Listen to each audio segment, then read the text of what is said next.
Sa malawak na lupain ng Poway Sand Dunes naglalakad si Joey sa malambot na buhangin.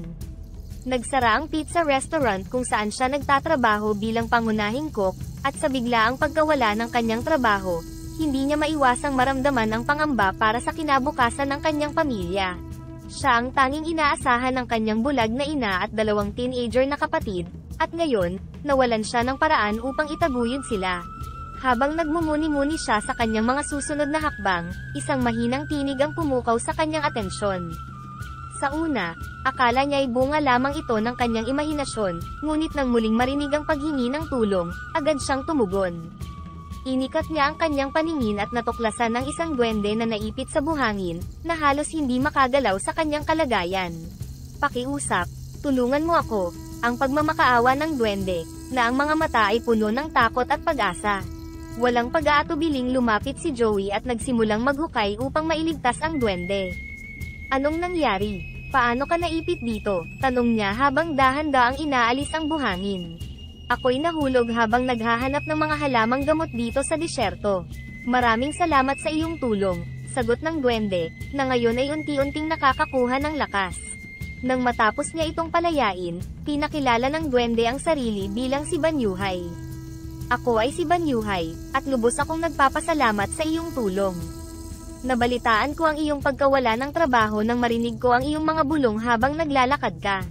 Bilang pasasalamat, nais kong ibahagi sa iyo ang isang lihim na maaaring magbukas ng bagong pagkakataon para sa iyo, sabi ni Banyuhay, na may ngiti ng pasasalamat. Napatingin si Joey, ang kanyang interes ay agad na nagising. Anong lihim ito? Tanong niya, ang kanyang pag-aalala ay pansamantalang napalitan ng kuryosidad.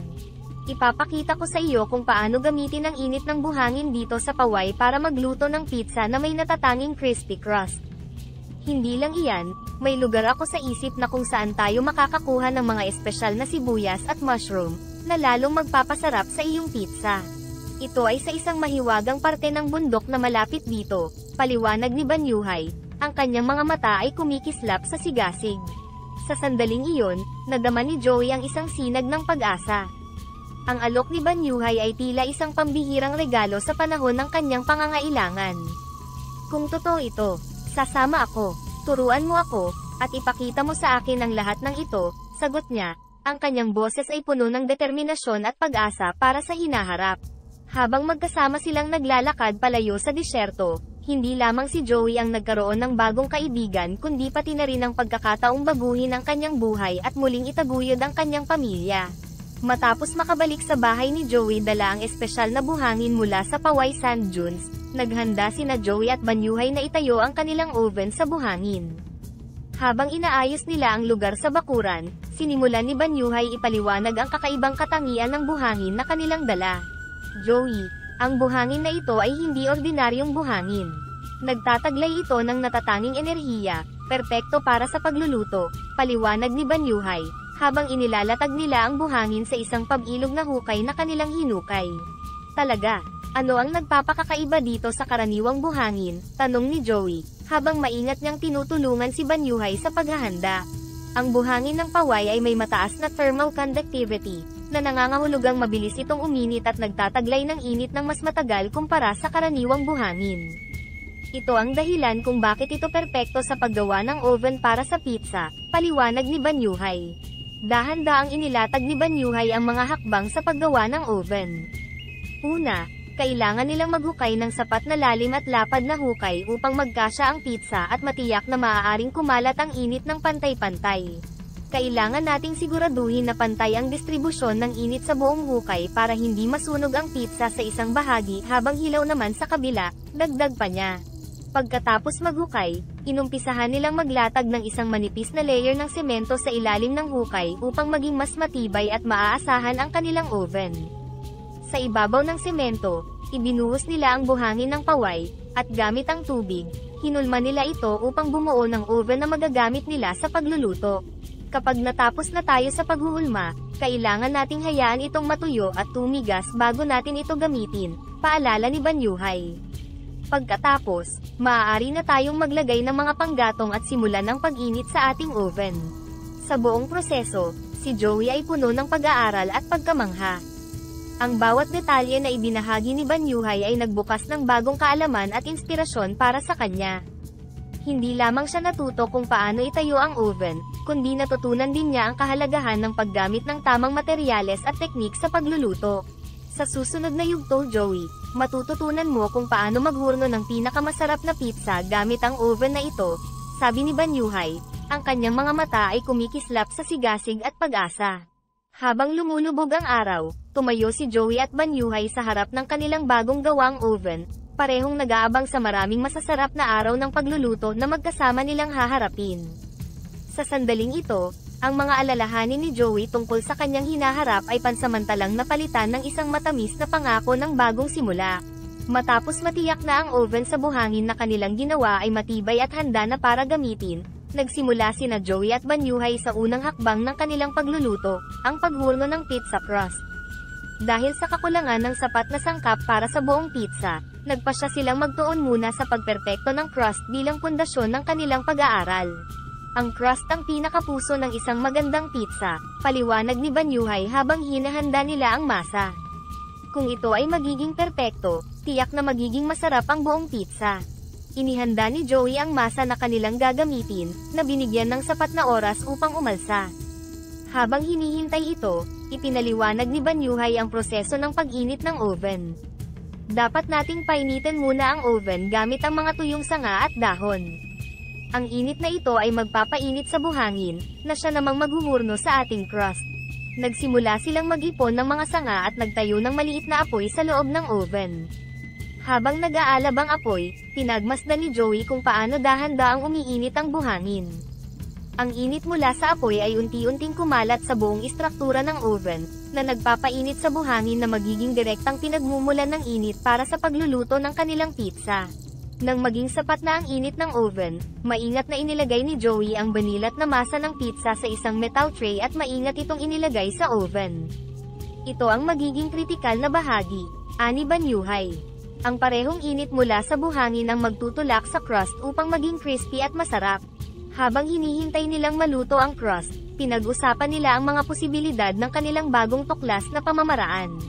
Kung ito ay magiging matagumpay, Joey, maaari nating simulan ang pag-eksperimento sa iba't ibang toppings at mga sangkap, wika ni Banyuhay na may pananabik. Matapos ang ilang minuto, maingat na hinukay ni Joey ang tray mula sa buhangin. Ang crust ay golden brown, at eksakto ang pagkalutong na kanilang inaasahan. Kapwa sila napangiti sa tagumpay ng kanilang unang pagsubok. Tingnan mo ito, Banyuhay. Parang perpekto ang kinalabasan, masayang sabi ni Joey, habang pinapalo-palo ang crust na may katamtamang kapal at tunog ng pagkalutong. Magaling Joey, mukhang nasa tamang landas tayo. Sa susunod, maaari na nating subukan ng iba't ibang mga recipe at palawakin pa ang ating kaalaman sa paggamit ng ating oven sa buhangin, sagot ni Banyuhay, habang pareho silang nakatitig sa magandang resulta ng kanilang pagtutulungan. Sa araw na iyon, hindi lamang isang pizza crust ang kanilang naluto, nagsimula rin silang maghurno ng mga pangarap para sa hinaharap ng kanilang culinary adventures, na ngayon ay may bagong kasangkapan, ang oven sa buhangin. Sa maagang sinag ng araw, sinimulan ni Joey at Banyuhay ang kanilang paglalakbay patungo sa isang lihim na bahagi ng bundok, isang lugar na pambihira at puno ng mahika ayon sa kwento ng duwende. Si Joey, bagamat mayroong pagtataka at bahagyang kaba, ay di mapigil ang ma-excite sa mga posibilidad na maaari niyang matuklasan sa araw na iyon. Banyuhay, ano ba ang espesyal sa mga sibuyas at mushroom na ito? Bakit kailangan pa nating pumunta sa isang lihim na lugar para lang makuha ang mga ito? Tanong ni Joey habang dahan-dahan silang umakyat sa matarik na landas. Ngumiti si Banyuhay, ang kanyang mga mata ay kumikislap sa ilalim ng umaga. Joey, hindi ito basta-basta mga sibuyas at mushroom. Ang mga ito ay lumaki sa lupa na mayaman sa mahiwagang sustansya na makakapagbigay ng pambihirang lasa, lasang hindi mo matatagpuan sa karaniwang mga sangkap. Habang sila ay naglalakad, nadama ni Joey ang pagbabago sa kapaligiran. Ang hangin ay naging mas sariwa, at ang mga puno sa paligid ay tila ba mas luntian at buhay na buhay. Nang makarating sila sa isang lihim na lambak, bumungad sa kanila ang isang eksena na parang sa panaginip, mga halamang kulay berde at lilac na umaabot hanggang sa kanilang mga tuhod, at sa gitna nito, ang mga kakaibang sibuyas at mushroom na kanilang pakay.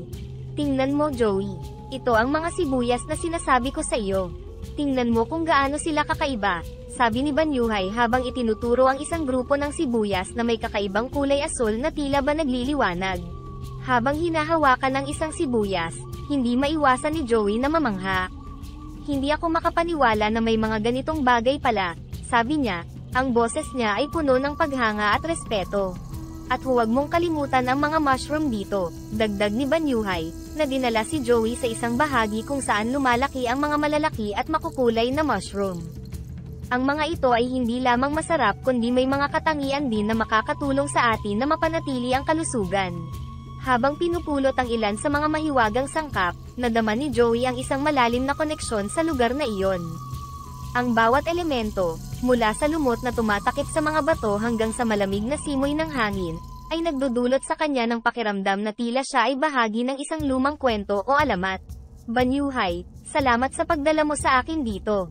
Hindi ko inakalang may mga lugar pa palang ganito ka-espesyal at kamahiwaga sa mundo, sabi ni Joey, ang kanyang puso ay puno ng pasasalamat. Joey, ang mundo ay puno ng mga lihim at mahika, sagot ni Banyuhay, ang kanyang tinig ay puno ng karunungan. Kailangan lang natin buksan ang ating mga mata at puso para makita at maramdaman ang mga ito. Habang bumabalik sila dala ang kanilang mga nakuhang sangkap, kapwa sila tahimik ngunit mayroong mga bagong ideya at inspirasyon para sa mga pizza na kanilang malilikha, mga pizza na hindi lamang masarap kundi puno rin ng mahika at misteryo ng bundok na kanilang nilakbay. Sa malamig na umaga, habang naghahanda ng kanilang agahan, binuksan ni Banyuhay ang usapan tungkol sa isang plano na magbabago ng takbo ng buhay ni Joey. Nakatayo sa harapan ng maliit na kusina, hawak ni Joey ang isang tasa ng kape, pinakikinggan ang bawat salitang lumalabas sa bibig ng duwende. Joey, batid ko ang iyong pangangailangan at ang pagnanais mong muling itayo ang iyong karera, simula ni Banyuhay, ang kanyang mga mata ay seryoso at mayroong suporta. Isang magandang ideya na mag-umpisa ka ng iyong pizza shop dito sa iyong bahay. Gamitin mo ang natutunan mo at ang mga natatanging sangkap na nakalap natin. Nag-alinlangan si Joey, ang kanyang isipan ay puno ng mga tanong at pag-aalala. Banyuhay, sa tingin mo ba magiging matagumpay ito? Sa bahay lang ako at limitado ang resources, sagot niya, ang kanyang boses ay nagpapahiwatig ng kanyang kaba. Si Banyuhay, na ngayon ay inaayos ang kanilang agahan, tumingin kay Joey nang may kumpiyansa. Alam kong may agam-agam ka, pero tandaan mo, ang bawat malaking pagbabago ay nagsisimula sa maliit na hakbang. Gamitin mo ang social media para i-promote ang iyong mga produkto. Ikwento mo ang tungkol sa mahiwagang sangkap, sa natatanging paraan ng pagluluto gamit ang buhangin, at sa iyong paglalakbay. Ang mga tao ay mahilig sa mga bagong karanasan at kwento. Habang kumakain, nagsimulang magliwanag ang ideya sa isip ni Joey. Kaya ko itong gawin. Magsisimula ako sa paggawa ng ilang batches ng pizza at tingnan kung paano ito tatanggapin ng mga tao dito sa ating lugar. Magaling, sagot ni Banyuhay na nakangiti. At tandaan mo, nandito lang ako para suportahan ka. Magkasama nating haharapin ang anumang hamon. Sa mga sumunod na araw, sinimulan ni Joey ang paghahanda para sa kanyang home-based pizza shop. Inayos niya ang isang sulok ng kanyang sala upang maging maliit na kusina kung saan siya magluluto gamit ang oven na kanilang ginawa sa buhangin. Binili niya ang mga pangunahing kagamitan at sinimulang gamitin ang natitirang budget para sa mga sangkap. Samantala, aktibo siyang nag-post sa social media, ibinahagi ang mga larawan ng kanyang mga preparasyon at mga teaser ng magiging produkto. Ikinwento niya ang kakaibang proseso ng pagluluto at ang pinagmulan ng mga espesyal na sangkap, na agad namang nakakuha ng atensyon ng maraming tao.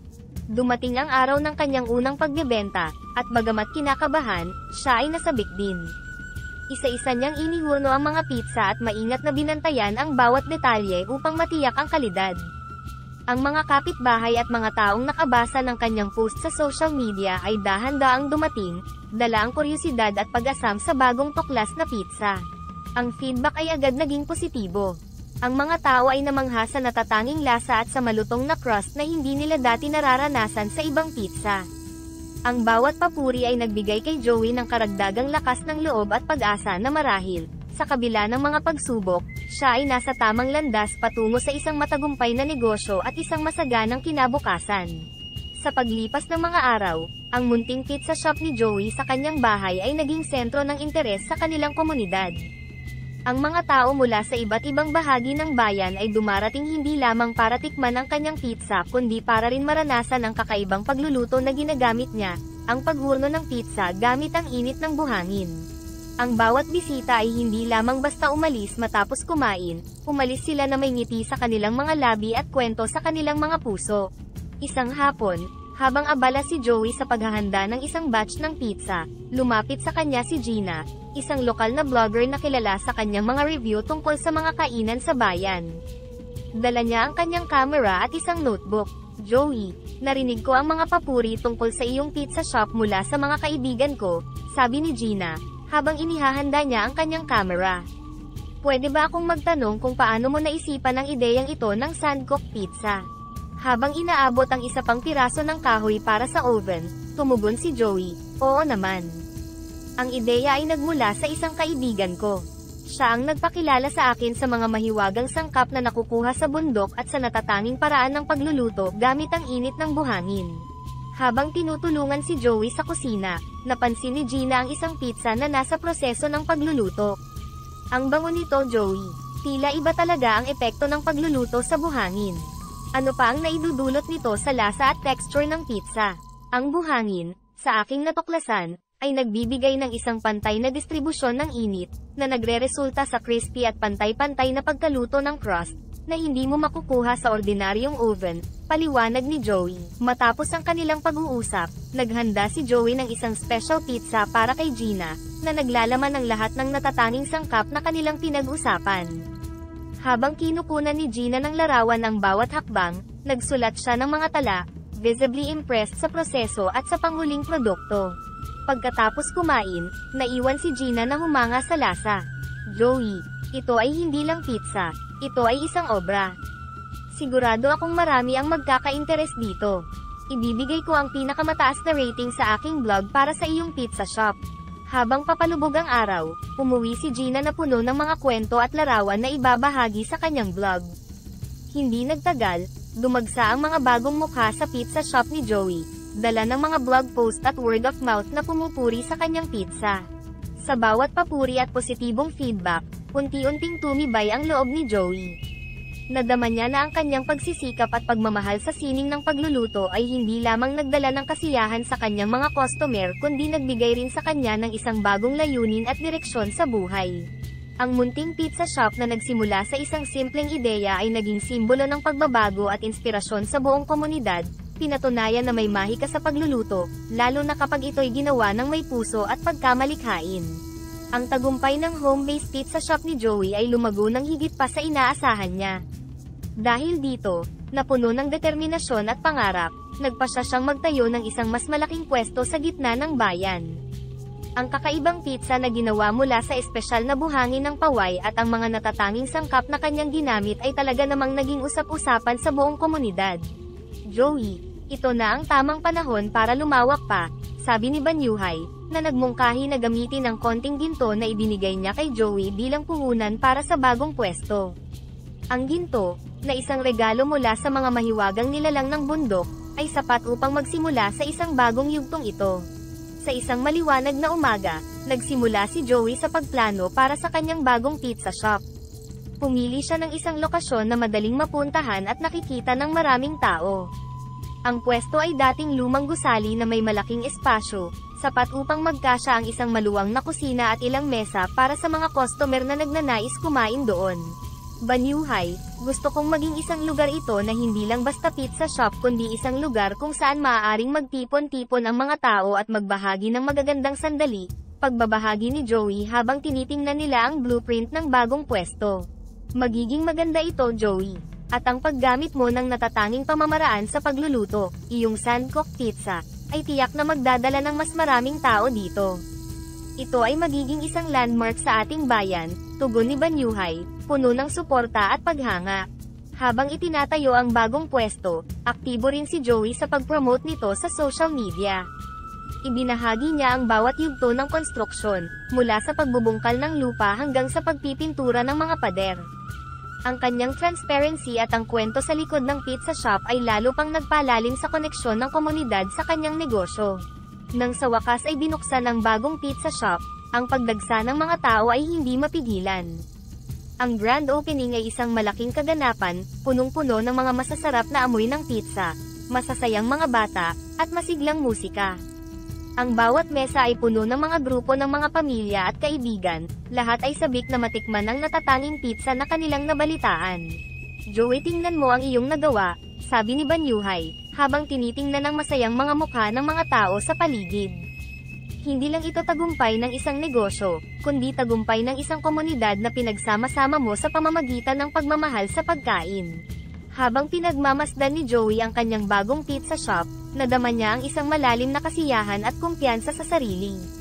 Ang bawat piraso ng pizza na lumalabas mula sa kusina ay simbolo ng kanyang paglalakbay, mula sa pagiging isang simpleng cook na nawalan ng trabaho, hanggang sa pagiging isang negosyanteng nagbigay ng bago at natatanging lasa sa kanyang komunidad.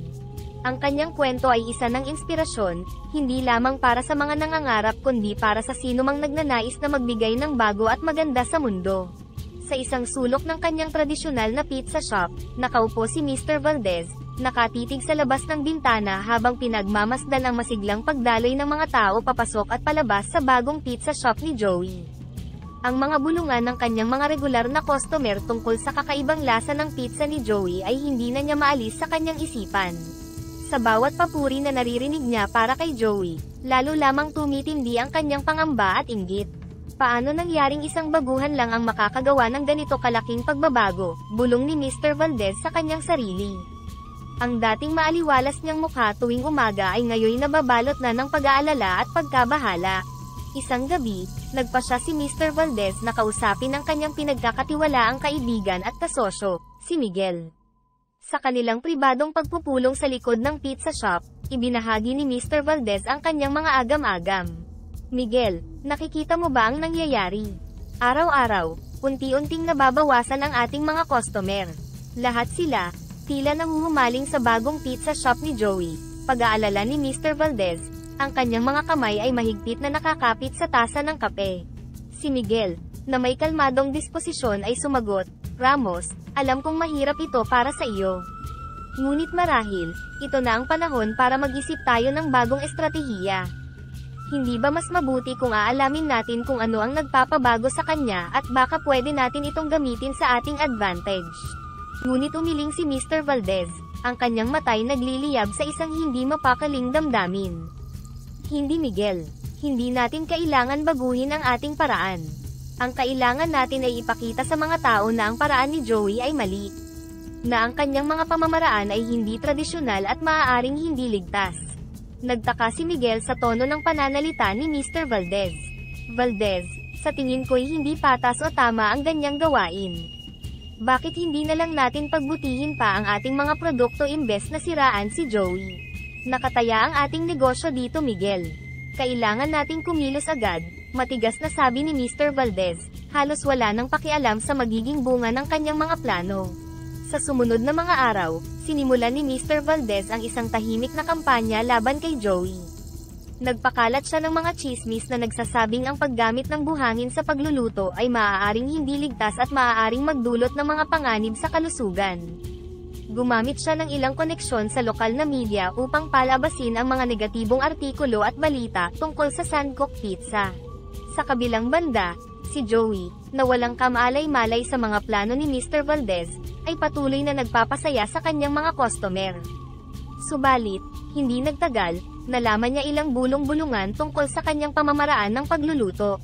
Isang gabi, habang naghahanda ng pagsasara, lumapit si Banyuhay kay Joey, may halong pag-aalala sa kanyang boses. Joey, may naririnig akong hindi magagandang balita. May ilang alingasngas na kumakalat na maaaring makasira sa reputasyon ng ating pizza shop. Siguro panahon na para harapin natin ito at patunayan na ang ating mga pamamaraan ay ligtas at epektibo. Sumang-ayon si Joey, bagamat may kaba, kanyang nadama ang suporta mula kay Banyuhay. Salamat Banyuhay. Handa akong ipagtanggol ang ating integridad at ipakita sa lahat na ang ating pizza ay hindi lamang masarap kundi ligtas din. Sa mga darating na araw, kailangan nilang maghanda para sa isang posibleng laban upang protektahan ang kanilang pangalan at patuloy na ipakita ang kanilang dedikasyon sa pagbibigay ng masarap at ligtas na pagkain sa kanilang komunidad. Habang ang pizza shop ni Joey ay patuloy na dinaragsa ng mga masasayang customer, Si Mr. Valdez naman ay abala sa pagpapakalat ng kanyang maitim na plano. Isang gabi, sa isang pribadong pagpupulong sa likod ng kanyang restaurant, kinausap niya ang ilan sa kanyang mga pinagkakatiwalaang tauhan. "Tingnan ninyo, kailangan nating kumilos ngayon," sabi ni Mr. Valdez. Ang kanyang tinig ay mababa ngunit may diin. "Ang pagluluto gamit ang buhangin, hindi natin alam kung anong mga mikrobyo o kemikal ang maaaring nasa buhangin na iyon. Kailangan nating ipaalam sa mga tao ang posibleng panganib nito." "Ngunit Mr. Valdez, may pruweba ba tayo na talagang may panganib?" tanong ng isa niyang tauhan, na may bahagyang pag-aalinlangan sa tono. "Kailangan ba natin ng pruweba?" sagot ni Mr. Valdez, ang kanyang mga matay masidhing tumingin sa kanyang tauhan. "Ang kailangan lang natin ay magtanim ng duda. Kapag nag-alinlangan na ang mga tao, babalik din sila sa atin, sa subok na at tradisyonal na paraan ng pagluluto." Sa sumunod na mga araw, si Mr. Valdez at ang kanyang mga tauhan ay nagpakalat ng mga mapanirang balita sa bayan. Sa pamilihan, sa mga kapihan, at maging sa social media, pinalutang nila ang mga tanong tungkol sa kaligtasan ng paggamit ng buhangin sa pagluluto. Samantala, si Joey, na walang kaalam-alam sa mga kaganapan, ay nagulat nang magsimula siyang makatanggap ng mga katanungan mula sa kanyang mga suki. "Joey, totoo bang maaaring hindi ligtas ang pagluluto mo gamit ang buhangin?" tanong ni Lola Carmen, isang matagal ng customer, isang hapon habang bumibili siya ng pizza. Nagulat si Joey, at saglit na natigilan. "Lola Carmen, sigurado akong ligtas ang aming pagluluto. Maingat po kaming pumipili ng buhangin at iniinit ito sa mataas na temperatura para mapuksa ang anumang mikrobyo." Ngunit ang binhi ng duda ay nakatanim na, at marami sa mga dating masasayang mukha na bumibisita sa kanyang pizza shop ay ngayon ay may bahid ng pag-aalala. Isang gabi, pagkatapos isara ang pizza shop, umupo si Joey kasama si Banyuhay, kapwa sila nababahala at nalulumbay. "Banyuhay, paano kung magsimula silang maniwala sa mga chismis na iyon? Paano kung mawala ang tiwala nila sa akin?" tanong ni Joey, ang kanyang boses ay puno ng pangamba. "Joey, alam natin ang katotohanan. Ang kailangan nating gawin ngayon ay patunayan ito sa kanila," sagot ni Banyuhay, determinado ang kanyang boses. "Maaari tayong mag-organisa ng isang araw kung saan ipapakita natin sa kanila kung paano natin ginagawa ang ating pizza, ipakita natin ang proseso, ipaalam natin ang mga hakbang na ginagawa natin para matiyak ang kaligtasan at kalinisan." Napaisip si Joey sa mungkahi ni Banyuhay. "Tama ka Banyuhay. Dapat nating harapin ito ng buong tapang. Kailangan nating ipakita sa kanila na walang dapat ikabahala." Isang umaga, habang si Joey ay abala sa paghahanda ng kanyang mga sangkap para sa araw na iyon, dumating ang mga inspektor ng kalusugan sa kanyang pizza shop. Ang biglaang pagbisita ay nagdulot ng kaba kay Joey, ngunit kalmado niyang sinalubong ang mga bisita. "Magandang umaga po, ako po si Joey. Paano ko po kayo matutulungan?" bati niya, habang pinipigilan ang kanyang nerbiyos. "Magandang umaga Joey. Nandito kami upang suriin ang iyong pamamaraan sa pagluluto, lalo na ang paggamit ng buhangin. Maaari mo bang ipaliwanag kung paano ito gumagana at kung paano mo masisiguradong ligtas ito?" tanong ng isang inspektor, na may pag-aalala sa kanyang mukha. "Opo, naiintindihan ko po ang inyong pag-aalala," tugon ni Joey. Habang naglalakad sila papunta sa kusina, ipinaliwanag niya, "Gumagamit kami ng espesyal na buhangin mula sa paway, na kilala sa kanyang mataas na kalidad. Bago ito gamitin, iniinit namin ang buhangin sa mataas na temperatura upang patayin ang anumang mikrobyo. Ang buhangin ay hindi direktang nakikipag-contact sa pizza. Ginagamit lamang ito para magbigay ng pantay na distribusyon ng init sa loob ng aming oven, na siyang nagbibigay sa aming pizza ng perpektong crispy crust." Habang inilalahad ni Joey ang kanyang proseso, dinala niya ang mga inspektor sa lugar kung saan niya iniimbak ang buhangin. Ipinakita niya kung paano niya ito inihahanda bago gamitin, pati na rin ang mga hakbang sa kaligtasan na kanyang sinusunod. Ang buhangin po ay hindi kailanman hinahalo sa mga sangkap ng pizza. Nagsisilbi lamang itong medium para sa pag-init. Tulad ng sa tradisyonal na oven, ang init ay kailangan para magluto, ngunit sa kaso namin, ang buhangin ang nagtutulay para maghatid ng init sa ilalim ng pizza, dagdag ni Joey. Ang mga inspektor, na maingat na nakikinig, ay tiningnan rin ang kalinisan sa kusina at sa mga pamamaraan ng paghahanda ng pagkain. Isa sa kanila, na tila bahagyang nabawasan ang pag-aalala, ay nagtanong, Paano mo natiyak na ang temperatura ay sapat at ligtas para sa pagluluto ng pagkain? Mayroon po kaming mga thermometer na espesyal na idinisenyo para sa ganitong uri ng oven. Regular naming sinusukat ang temperatura bago at habang nagluluto. Sinisigurado naming ang init ay nasa tamang level upang ligtas at maayos na maluto ang pizza, paliwanag ni Joey. Habang tumatagal ang inspection, nadama ni Joey ang unti-unting paglambot ng tensyon sa hangin. Ang kanyang maingat at detalyadong paliwanag, kasama ang malinis at organisadong kusina, ay unti-unting nagpapakita ng positibong impresyon sa mga inspektor. Sa pagtatapos ng kanilang pagbisita, isa sa mga inspektor, ngayon ay may ngiti sa kanyang mukha, ay nagpasalamat kay Joey. Salamat Joey, sa iyong komprehensibong paliwanag at sa pagpapakita ng iyong mga pamamaraan. Kami ay magbibigay ng ulat batay sa aming mga nakita at nasuri ngayong araw. Nakahinga ng maluwag si Joey.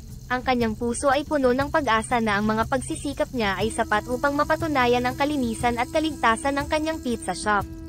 Habang isinasara ang pinto sa likod ng mga inspektor, tiningnan niya si Banyuhay, na ngayon ay nakangiti rin. Banyuhay, mukhang naging maayos ang lahat. Salamat sa iyong suporta, sabi ni Joey. Ang kanyang boses ay puno ng pasasalamat.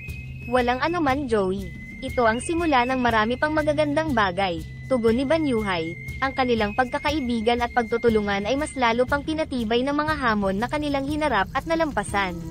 Nang matanggap ni Joey ang opisyal na ulat mula sa Departamento ng Kalusugan na nagpapatunay sa kaligtasan at pagsunod ng kanyang pizza shop sa mga pamantayan, halos hindi siya makapaniwala. Ang papel na hawak niya ay hindi lamang isang dokumento, ito ay simbolo ng kanyang dedikasyon, katatagan, at integridad bilang isang negosyante. Banyuhay, tingnan mo ito, sigaw ni Joey, puno ng saya habang ipinapakita ang ulat kay Banyuhay, na dumating para sa kanilang regular na pag-uusap sa umaga. Lahat ng ating pinaghirapan, kinilala na sa wakas. Ligtas at sumusunod tayo sa lahat ng mga pamantayan. Nakangiti si Banyuhay, ang kanyang mga mata ay nagpapahiwatig ng malalim na pagmamalaki. Alam ko mula pa sa simula Joey, na ang iyong pagsisikap at malasakit sa iyong sining ay magbubunga ng maganda. Ngayon, ang buong bayan ay makakaalam na ang iyong pizza shop ay hindi lamang natatangi kundi ligtas at mapagkakatiwalaan din. Nagpasya si Joey na gamitin ang positibong resulta ng inspection bilang isang pagkakataon upang muling ipakilala ang kanyang pizza shop sa komunidad. Inorganisa niya ang isang espesyal na Open Kitchen Day kung saan imbitado ang lahat upang makita ang kanyang pamamaraan sa pagluluto at direktang matikman ang kanyang mga pizza. Sa susunod na linggo, magkakaroon tayo ng Open Kitchen Day, paliwanag ni Joey sa isang pulong kasama ang kanyang team. Ito ang pagkakataon natin upang ipakita sa lahat ang ating transparency at ipamalas ang kalidad ng ating pagluluto. Gusto kong makita ng ating mga customer hindi lamang ang produkto natin, kundi pati na rin ang pagmamahal at pagsisikap na nilalagay natin sa bawat pizza na ating ginagawa. Habang lumalapit ang araw ng kaganapan, abala si Joey sa paghahanda. Nagsagawa siya ng mga pagsasanay sa kanyang staff, tiniyak na ang bawat isa ay handa at may sapat na kaalaman upang sagutin ang mga tanong mula sa mga bisita. Nang dumating ang araw ng Open Kitchen, ang pizza shop ni Joey ay puno ng mga excited na bisita. Ang mga tao ay masigasig na nakinig habang ipinaliwanag ni Joey ang bawat hakbang ng kanyang proseso, mula sa pagpili ng mga sangkap hanggang sa pagluluto gamit ang sand oven. Ang mga bisita ay hindi lamang humanga sa kanyang pizza kundi lalo pang na-appreciate ang natatanging paraan ng paghahanda nito. Joey, talagang nakakabilib ang iyong dedikasyon. Ang pizza mo ay hindi lamang masarap, makikita rin ang pagsisikap mo sa kaligtasan at kalinisan, komento ng isang bisita habang tinatangkilik ang isang slice ng pizza. Sa pagtatapos ng araw, habang tinutulungan siyang maglinis ni Banyuhay, hindi mapigilan ni Joey ang kanyang damdamin. Banyuhay, salamat sa iyong walang sawang suporta. Hindi ko ito magagawa nang wala ka. Joey, ang iyong tagumpay ay bunga ng iyong sariling pagsisikap at dedikasyon. Ako'y narito lamang upang gabayan ka, tugon ni Banyuhay. Ang kanyang mga mata ay nagpapahiwatig ng tunay na pagkakaibigan at pagmamalasakit. Ang pagkilala mula sa Departamento ng Kalusugan at ang matagumpay na Open Kitchen Day ay hindi lamang naglinis sa pangalan ni Joey kundi lalo pang nagpalakas sa kanyang negosyo. Ngayon, Higit kailanman, si Joey ay inspirado at determinado na ituloy ang kanyang misyon na maghatid ng kakaibang lasa at natatanging karanasan sa bawat customer na pumapasok sa pinto ng kanyang pizza shop. Sa pagsikat ng araw sa bayan, nadama ni Joey ang panibagong sigla at inspirasyon na dala ng mga bagong recipe na kanyang naimbento. Batay sa rekomendasyon ni Banyuhay, nagdagdag si Joey ng 3 natatanging flavor sa kanyang menu, pizza na may bagnet, Ilocos longganisa, at goat's cheese, mga sangkap na kilala sa kanilang lokal na lasa at kalidad. Banyuhay, tingnan mo ang reaksyon ng mga tao sa bagong flavors, sabi ni Joey habang masayang pinagmamasdan ang kanyang mga customer na ninanamnam ang bawat kagat ng bagong recipe ng pizza. Joey, sinabi ko na sa iyo, ang pagsasama ng lokal na lasa sa iyong pizza ay magdadala ng bagong antas ng kasiyahan sa iyong mga customer, tugon ni Banyuhay, nakitang-kita ang kasiyahan sa kanyang mga mata.